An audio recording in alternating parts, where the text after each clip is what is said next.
네, 여러분 안녕하십니까. 3월 21일 화요일 아침 매일 성경 묵상 함께 나누겠습니다. 오늘은 마태복음 22장 끝부분인데요. 34절에서 46절까지 말씀인데 제가 앞부분을 읽겠습니다. 예수께서 사두개인들로 대답할 수 없게 하셨다함을 바리새인들이 듣고 모였는데 그 중에 한 율법사가 예수를 시험하여 묻되 선생님, 율법 중에 어느 계명이 크니이까? 네, 오늘 이 본문을 중심으로 가장 큰 계명이라는 제목으로 말씀을 증가하겠습니다. 우리가 지금 계속 살펴보고 있는데요. 22장부터 보면은 바리새인들은 세금의 문제를 가지고 예수님을 시험했고, 또 어제는 사두개인들은 부활의 문제로, 부활이 있냐 없냐의 문제로 예수님을 시험했다면, 오늘 이 율법사, 바리새인 중에 율법사라는 한 사람이 나와가지고 계명에 대해서, 역시 율법을 연구하는 사람답게 예수님께 계명이 어느 계명이 제일 큰 계명이냐 이렇게 말하는 것을 보게 됩니다. 네, 그것은 어느 계명이 제일 큰지 안 큰지 정말 알고 싶어서 그런 게 아니고, 예수님이 이 말씀에 대해서 또 구약을 어떻게 생각하는지, 율법을 어떻게 생각하는지 그렇게 물어보는 건데요. 예수님이 정확하게 어, 두, 두 가지 의미로서 하나님을 사랑하고 이웃을 사랑하는 것을 요약해 주고 있습니다. 37절을 보면요. 예수께서 이르시되 내 마음을 다하고 목숨을 다하고 뜻을 다하여 주 너희 하나님을 사랑하라 하셨으니 이것이 크고 첫째 되는 계명이요 둘째도 그와 같으니 내 이웃을 내 자신같이 사랑하자 하셨으니 이 두 계명이 온 율법과 선지자의 강령이라. 율법과 선지자의 강령이란 말은 구약 전체를 말하죠. 모세오경과 또 선지서들을 말합니다. 그 핵심은 뭐냐? 하나님 사랑과 이웃 사랑이라고 이야기하고 있습니다. 사랑하는 여러분, 예수님께서는 이 율법을 외우고 또 더 종교적이 되고 더 열심을 내라 이렇게 말씀하시는 게 아니라, 주님께서는 하나님이 우리를 향하신 목표는 우리가 더 하나님을 사랑하고 이웃을 사랑하는 사람이 되는 것이 하나님의 우리를 향한 최종적인 목표라고 말씀하고 있습니다.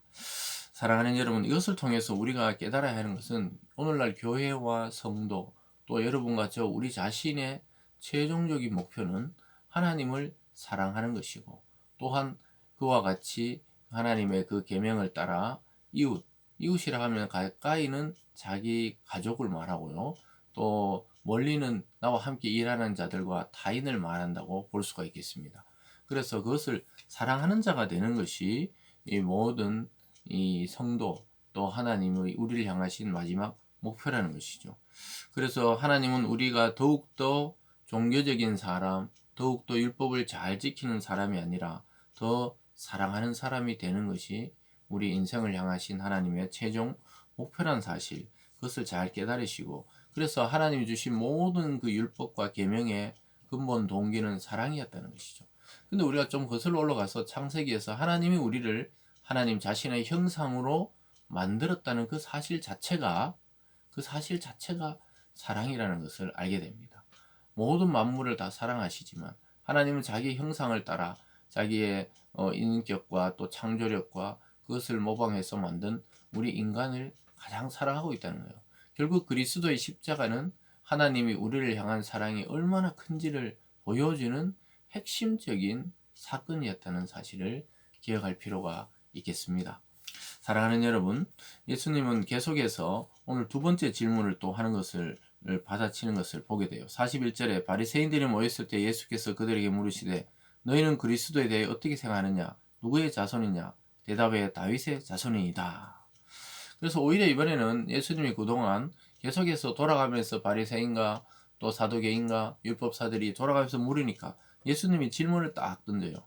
너희는 그리스도에 대해서 어떻게 생각하느냐? 그러니까 그들이 다윗의 자손으로 와야 된다. 혈통적으로 다윗의 자손으로 와야 된다. 물론 예수님이 혈통적으로도 그렇게 오셨지만 그들이 묻는 의도는 다른 거에 있었죠. 그런데 예수님이 뭐냐? 다윗도 그 그리스도를 보고 주라 했다고 이야기를 하고 있습니다. 43절에 보면 이르시되 그러면 다윗이 성령에 감동되어 어찌 그리스도를 주라 칭하여 말하되 주께서 내 주께 이르시되 내가 내 원수를 내 발 아래 둘 때까지 내 우편에 앉아 있으라 하였느냐.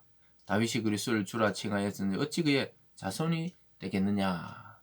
다윗이 그리스도를 시편에 보면 주님이라고 이렇게 치겠는데 어떻게 그의 자손이 되겠냐는 거예요.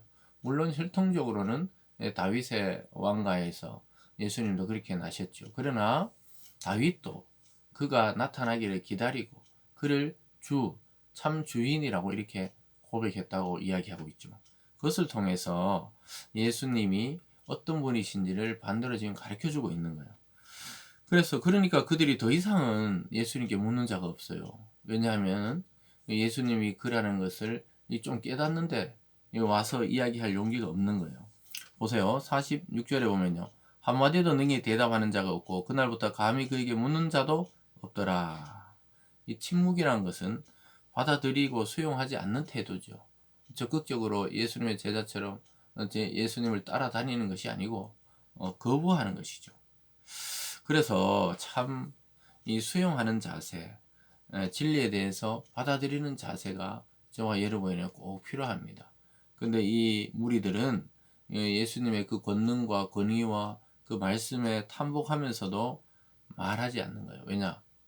따르기에는 자기들 볼 때는 뭔가 부족해 보였던 것이죠. 사랑하는 여러분, 오늘 말씀을 통해 예수님을 바르게 이해하고 바른 신앙 위에 우리는 살아가야 되고 우리의 모든 동기, 모든 하나님을 향한 그 최종 목표가 사랑의 동기가 아니라면 하지 않는 것이 낫다고 말씀하고 있습니다. 그래서 우리가 이 성경의 모든 구절 또 모든 이 하나님의 말씀 이것을 우리가 다 암기하고 외울 수 있는 지경이 되더라도 사랑이 없으면 그것은 울리는 꽹과리처럼 시끄럽기만 하다고 사도 바울도 이야기했죠. 사랑하는 여러분, 오늘 하루 우리에게 주신 이 가장 큰 사랑의 계명을 깊이 묵상하면서 하나님이 우리를 향하신 그 사랑의 표시이신 예수 그리스도 그분의 십자가를 묵상하며 하루를 살아가기를 바랍니다. 기도하겠습니다. 사랑의 하나님 아버지, 오늘 말씀은 참으로 우리 인성을 가지고 행하기가 어려운 말씀입니다. 우리는 사랑받기를 더욱더 원하지 사랑하기 쉬운 존재가 아니란 것을 압니다. 그러나 하나님의 명령과 말씀과 성령의 감동으로 사랑의 사람이 되게 도우시고 우리 인생의 목표가 하나님을 사랑하며 또 내 이웃을 내 자신같이 긍휼히 여기며 또 그들을 존중하며 사랑하며 살아가는 그런 성도 되게 하여 주시옵소서. 감사드리며 예수님 이름으로 기도드리옵나이다. 아멘.